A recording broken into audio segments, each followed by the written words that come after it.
Bonsoir à tous, voici les titres de l'actualité d'ici que nous détaillerons dans quelques minutes.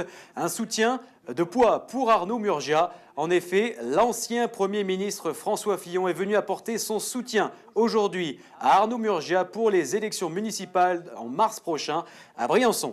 Conseil municipal extraordinaire hier soir à Montclar. Le maire de la commune, Henri Savornin, a lâché un peu de lest au sujet des heures supplémentaires, mais les salariés souhaitent toujours une revalorisation salariale. Tout autre sujet maintenant, le concours j'aiunebonneidée.com a récompensé son gagnant hier soir à la zone micropolis de Gap. En effet, Pierre Pardo a remporté ce concours en imaginant une application pour smartphone visant à sécuriser les voyages des randonneurs. Mais ce concours s'est inscrit dans un projet beaucoup plus large. En effet, l'adjoint au maire de Gap, Pierre Voller, nous explique que ce concours est le début du développement numérique du département.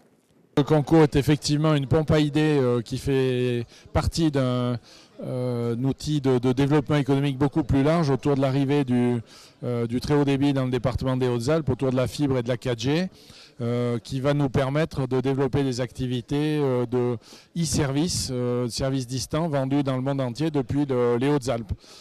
À partir donc de la fibre et de la 4G. Donc ça peut être dans le domaine de la e-traduction, dans le domaine du e-learning, dans le domaine de la télégestion énergétique, mais aussi de la déspatialisation de grands groupes comme par exemple Sogétique, nous pourrions installer ici dans les Hautes-Alpes pour qu'ils puissent développer des produits et installer leurs développeurs.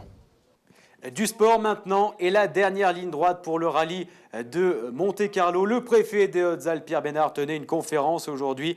Il y aura beaucoup de travail. On sait maintenant que le top départ de ce rallye sera donné du côté de Font-Rennes. Le préfet tenait donc une conférence aujourd'hui. On l'évoquera au cours du journal. Mais pour l'heure, on passe à votre actualité nationale et internationale avec Camille Martel. Les Sud-Africains continuent de défiler par milliers devant le cercueil de Nelson Mandela à Pretoria. Le corps du héros de la lutte anti-apartheid sera transféré samedi dans sa province natale, avant l'inhumation dimanche à Kounou, le village de son enfance. Kounou, où les préparatifs vont bon train, aéroport rénové, sécurité renforcée et construction d'un chapiteau pouvant accueillir jusqu'à 5000 personnes. Début d'une 4e semaine de contestation pour les opposants pro-européens en Ukraine. La veille, les forces de l'ordre ont tenté, en vain, de prendre d'assaut leur camp installé dans le centre de Kiev. En coulisses, les pourparlers continuent. Le président Yanukovych serait prêt à revenir sur son refus de signer l'accord d'association entre Kiev et l'Union, selon la chef de la diplomatie européenne. Quiproquo en Espagne autour de la question de l'indépendance catalane. Artur Mas, le président de la Catalogne, annonce la tenue en novembre 2014 d'un référendum sur la création d'un État catalan indépendant.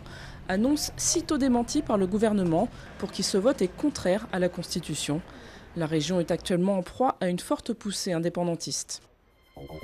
L'aide-soignante d'une maison de retraite près de Chambéry, mise en examen pour 6 empoisonnements et 3 tentatives d'empoisonnement sur personnes vulnérables. Employée depuis l'été 2012, elle a administré un cocktail de médicaments à 9 pensionnaires qui n'étaient pas en fin de vie selon le parquet. La suspecte aurait reconnu vouloir soulager leur souffrance, mais pas les tuer. Petit Papa Noël, quand tu descendras du ciel avec tes jouets par milliers, n'oublie pas tes palmes et ton tuba. Avant son tour du monde des cheminées le 25 décembre, le Père Noël se détend au milieu d'un aquarium de Tokyo. Il a même distribué quelques friandises aux poissons.